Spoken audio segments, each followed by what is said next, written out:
me to focus specifically on practical subjects and the demonstration of how we've got around that. So I'm focusing specifically on Key Stage 3, because at Key Stage 3 we look at sort of developing and learning the skills-based side, because it's really important that that groundwork goes in at Key Stage 3 to help for GCSE. But obviously being at home is really difficult to try and get any form of skills-based learning as opposed to sort of retention of knowledge. So what I've done is at Key Stage 3, I've looked a lot into modelling of what good practice is. I've done that through, so I've recorded some videos myself, but I've also looking at pieces of live theatre and showing the kids the modelling itself. Then they would evaluate those skills and what they see in the videos, and then they evaluated their own skills and where that they were, and then I give them practical tasks. So at the beginning I looked at this idea of isolation, because I thought at this time kids are really feeling it, and it was giving them the input to, they had to write a monologue,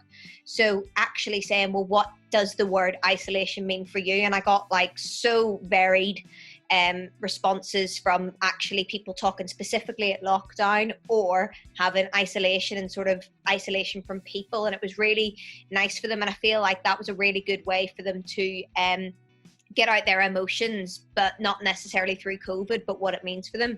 So then students were then guided through monologue, voice and movement and staging lessons, and I received loads of really amazing practical videos that they recorded. So I give them the option, if they didn't want to record, they didn't have to, but was quite surprised with the amount of actual recordings that they got in.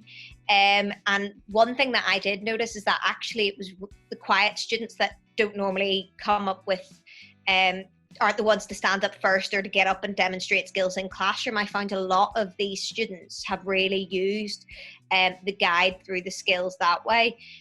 So the basic main areas that I've looked at was evaluating, developing and demonstration and reviewing things. But sort of moving forward, I want to try and nurture this really independent skills-based learning that students have developed, because usually having the teacher there showing them things is sort of what it is, but actually they've been really independent with it. So I'm sort of thinking in future of how I can utilize that really independent learning that they've got from this, and looking into that and what the recovery curriculum sort of going to be. But that's just sort of something that I've done in the classroom, sort of making sure that they're still keeping up with reviewing their own skills and being very reflective in their own practice.